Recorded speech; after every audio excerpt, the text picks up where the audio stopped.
আমি ভিক্ষা করে ফিরতেছিলেম গ্রামের পথে পথে।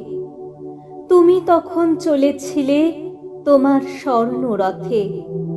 অপূর্ব এক স্বপ্ন সম লাগতেছিল চক্ষে মম।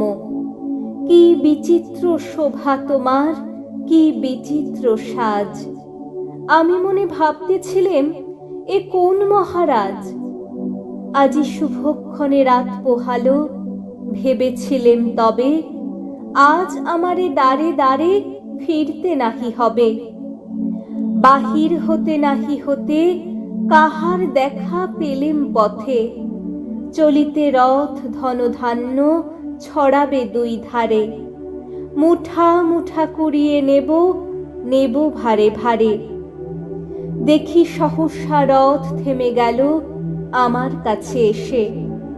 আমার মুখ পানে চেয়ে নামলে তুমি হেসে। দেখে মুখের প্রসন্নতা জুড়িয়ে গেল সকল ব্যথা।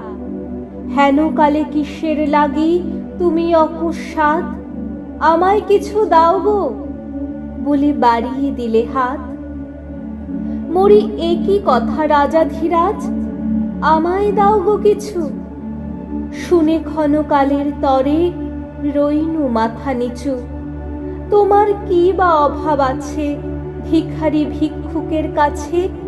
এ কেবল কৌতুকের বশে আমায় প্রবঞ্চনা। ঝুলি হতে দিলেম তুলে একটি ছোট কণা।